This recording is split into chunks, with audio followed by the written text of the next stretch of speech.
నమస్కారం దేవుళ్ళు. నేను మీ మురళీకృష్ణ ఎన్ నానిగ్రేట్. మన ఛానల్ పేరు. మనం ఇప్పుడు ఉన్నది ముత్తురాయ స్వామి దేవస్థానం. ఈ దేవస్థానం గురించి మనము తెలుసుకుంటూ వెళ్దామండి. నిదానంగా ఈ దేవస్థానం చూపిస్తాను. మనం ఇక్కడికి వచ్చినాం, కానీ పెద్ద అడవిలో మంచి స్థలము. ఈ స్థలంలో ఒక ఆంజనేయ స్వామి దేవస్థానం. ఈ ఆంజనేయ స్వామిని ముత్తురాయ స్వామిని అంటారు. ఇక్కడ కనివే ముత్తురాయ స్వామి అని చాలా ప్రసిద్ధి చెందిన ఈ దేవస్థానం చాలా ప్రకృతి ఒడిలో ఒదిగిపోయింది. చాలా అంటే చాలా బాగుంది. ఈ దేవస్థానం గురించి మీకు వివరిస్తాను, రండి వెళ్దామండి.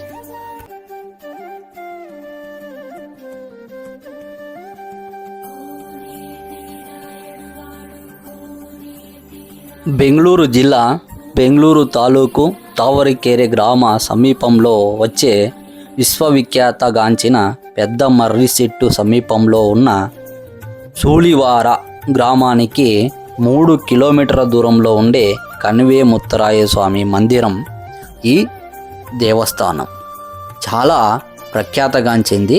మనం ఈ దేవస్థానం వివరాల్లోకి మనం వెళ్దామండి, రండి. ఈ దేవస్థానంలోనే శ్రీ ఆంజనేయ స్వామి కోరికలను తీర్చే హనుమగా ప్రఖ్యాతగాంచింది ఈ దేవస్థానం. అంతేకాకుండా ఈ దేవస్థానంలో పూజ చేసే పూజారికి ఆంజనేయ స్వామి కనపడ్డాడని చెబుతారు. ఆ వివరాల్లోకి మనం వెళ్దాం, రండి. ఇక్కడ ఉన్న విగ్రహం కొన్ని సంవత్సరాల కిందట ప్రతిష్ఠించినారు, కానీ ఇదే విగ్రహం కింద ఉన్నది మరో విగ్రహం ఉద్భవించిన శ్రీ ఆంజనేయ స్వామి మూల విగ్రహం. ఆ విగ్రహం పెరుగుతూ ఉందని చెబుతారు. చిన్నగా ఉన్న ఈ విగ్రహం దినదినము పెరుగుతూ వస్తోంది. ఇక్కడ ఉన్న గ్రామ ప్రజలు కానీ పూజారి గారు కానీ ఈ విగ్రహం పెరుగుతుందని చెబుతారు. 100 సంవత్సరాల కిందట ఇక్కడ ఒక అద్భుతం నడిచింది. ఆ అద్భుతం ఏంటంటే, ఈ దేవస్థానంలో పూజ చేస్తున్నటువంటి పూజారి గారికి ఆ అద్భుతం జరిగింది. అది ఏమిటంటే, చూడండి, ఇప్పుడు మనం కింద చూస్తున్నాం కదా ఆంజనేయ స్వామి మూల విగ్రహాలు. అవి కింద చూస్తున్నటువంటి అవి అక్కడ మధ్యలో ఉన్న ఆంజనేయ స్వామి పెరుగుతున్నాడని మనకి ఇక్కడ ఉన్న ఊరు ప్రజలు కానీ పూజారి గారు కానీ మనకు చెబుతారు. అక్కడ నిలబెట్టిన విగ్రహం వచ్చి కొన్ని సంవత్సరాల కిందట ఆ విగ్రహాన్ని నిలబెట్టినారు. ఇక్కడ ఈ దేవస్థానంలో పూజ చేసే పూజారి గారు హనుమ అని ఎప్పుడు తనలో తాను అనుకుంటూ మరిచిపోయేవారంట. అలా పూజ చేసేవారంట.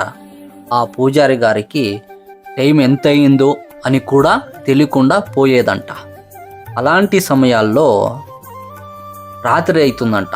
అప్పట్లో ఆ రాత్రి అయినప్పుడు ఆ పూజారి గారు, హనుమ, నేను ఎలా వెళ్ళేది, చీకటయ్యింది అని అంటే, ఆ ఆంజనేయ స్వామి పులి రూపంలో వచ్చి ఆ పూజారి గారిని వాళ్ళ ఊరి వరకు విడిచి పెట్టి వచ్చేవారంట.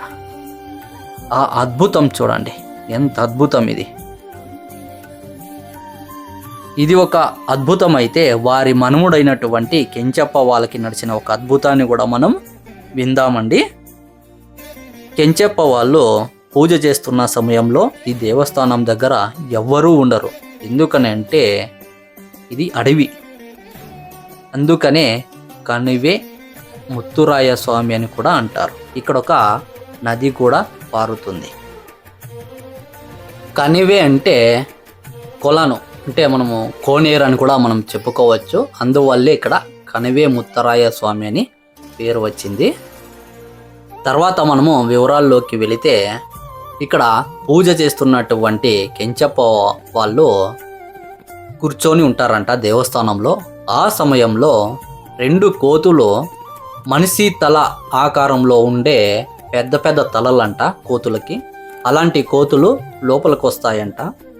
వస్తే ఆ పూజారి గారు తనకు తాను మర్చిపోతాడంట. అలా అవడంతో ఒక 10 నిమిషాల తర్వాత అక్కడ ఒక భీము సంచి ఉంటుందంట. ఆ భీము సంచి కూడా అక్కడ లేకుండా పోయి ఉంటుందంట. ఎక్కడ పాయా ఈ కోతులు వచ్చాయి కదా అనేసి అతను వెళ్ళి చూసే లోపే అక్కడ ఎవరు ఉండరంట, ఏదే జంతువులు ఉండవంట అక్కడ. అలా ఆ కెంచప్ప వాళ్ళకు కూడా ఒక అనుభవాన్ని ఈ ఆంజనేయ స్వామి అక్కడ కలిగించినారు. ఎంత అద్భుతం కదా ఇవన్నీ మనం తెలుసుకుంటే. అది ఇక్కడ పవిత్రత. కనవేముత్తరాయ స్వామి దర్శనం చేసుకోండి అందరూ. మనకి మంచి జరగాలి, మీకు మంచి జరగాలని కోరుకుంటూ ఇట్లు మీ మురళీకృష్ణ ఎన్ నానే గ్రేట్ మన ఛానల్ పేరు. ఎవరైతే మన ఛానల్ని సబ్స్క్రైబ్ చేసుకోలేదో దయచేసి సబ్స్క్రైబ్ చేసుకోండి, లైక్ చేయండి, షేర్ చేయండి, కామెంట్ చేయండి. నెక్స్ట్ వీడియోలో మనం కలుసుకుందామండి. నమస్కారం అండి.